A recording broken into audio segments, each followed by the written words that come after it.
आणि यानंतर आत्ताची एक मोठी बातमी जाणून घेऊयात। रमेश म्हात्रेसह 14 आरोपींना अखेर जामीन मिळालेला आहे। जामीन मंजूर करण्यात आलेला आहे। आत्ताची एक मोठी बातमी आपण पाहतोय। अगदी काहीच वेळापूर्वी या सुनावणीला सुरुवात झालेली होती आणि त्यानंतर आता रमेश म्हात्रेसह 14 आरोपींना अखेर जामीन मंजूर करण्यात आलेला आहे। काल देखील या संपूर्ण प्रकरणावरती सुनावणी झालेली होती। सरकारी वकिलांची नेमणूक कधी करणार असा सवाल देखील उच्च न्यायालयानं राज्य सरकारला विचारलेला होता आणि त्यानंतर आता रमेश म्हात्रेला अखेर जामीन मंजूर झालेला आहे।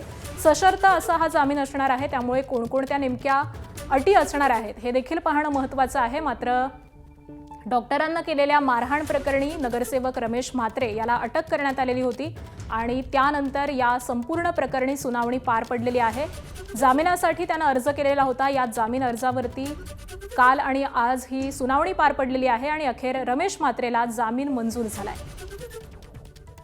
महाराष्ट्राबाहेर राहण्याचे रमेश म्हात्रेला आदेश देण्यात आलेले आहेत। या अटीवरती रमेश म्हात्रेला हा जामीन मंजूर करण्यात आलेला आहे। त्याचबरोबर इतर देखील काही महत्त्वाच्या अटी घालण्यात आलेल्या आहेत। मात्र सगळ्यात महत्त्वाची अट ही असणार आहे की रमेश म्हात्रे याला महाराष्ट्राबाहेर आता राहावं लागणार आहे। महाराष्ट्रामध्ये राहण्याची त्याला परवानगी नाही आहे आणि याच अटीवरती त्याला जामीन मंजूर करण्यात आलेला आहे। याच संदर्भामध्ये अपडेट देतात आमचे प्रतिनिधी सचिन गाड। सचिन, काय अधिकची माहिती मिळते? कोणत्या अटी घालण्यात आल्यात?